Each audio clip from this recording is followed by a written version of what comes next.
কোনো মেয়ে যদি মাথার চুল কিংবা কান ঘাড় গলা এগুলো যদি খুলে এগুলো যদি বের করে বাসার বাইরে বের হয় কিংবা কোনো দূর রকমের আত্মীয় স্বজনের কাছে যায়, তাদের সামনে যায়, তো আল্লাহ পাক রব্বুল আলামিন তা আমল নামায় প্রতি সেকেন্ডের বিনিময়ে একটা একটা করে জিনার গুনাহ লিখবেন।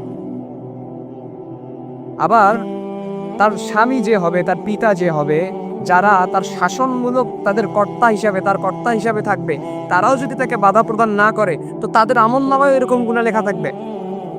পক্ষান্তরে আপনি যদি দেখেন কোনো মেয়ে যদি কিংবা কোনো নারী যদি, মানুষ আসছে আপনার বাসায়, আত্মীয় স্বজনরা আসছে, কিন্তু আপনার স্ত্রী কিংবা আপনার মেয়ে খুব সুন্দর করে, আপনার মা খুব সুন্দর করে বোরকা পরে তড়িৎ গতিতে কাজগুলো সেরে নিচ্ছে, কাউকে দেখতে দিচ্ছে না, তো আল্লাহ পাক রব্বুল আলামিন আপনার ওই নারীর আমল নামায় কিংবা ওই মেয়ের আমল নামায়, ওই মায়ের আমল নামায় আল্লাহ পাক প্রতি সেকেন্ডে ফরজ ইবাদতের সওয়াব আল্লাহ পাক লিখবেন। এখন আপনি ডিসাইড করেন যে জান্নাত লাভের জন্য, মুমিনের টার্গেট যে জান্নাত, এই জান্নাত লাভের জন্য আপনার কি করা উচিত।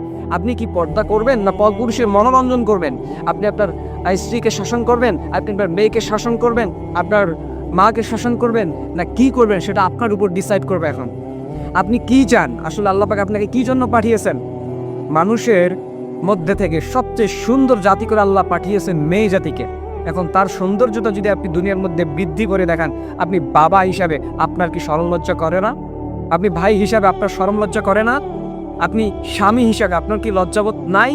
আপনার কি লজ্জা করে না যে আপনার স্ত্রী বেপর্দাভাবে, আপনার স্ত্রী এই খোলা চুলে, আপনার স্ত্রী সুন্দর করে সেজে গুজে মার্কেটে যাচ্ছে, শপিং মলে যাচ্ছে, এরপরে বাসার বাইরে ঘুরতেছে, ভালো ভালো দূর সম্পর্কের আত্মীয় স্বজনদের সামনে যাচ্ছে? আপনার কি লজ্জাবোধ নাই ভাই? আল্লাহ পাক কি আপনাকে লজ্জাশীলতা দেন নাই?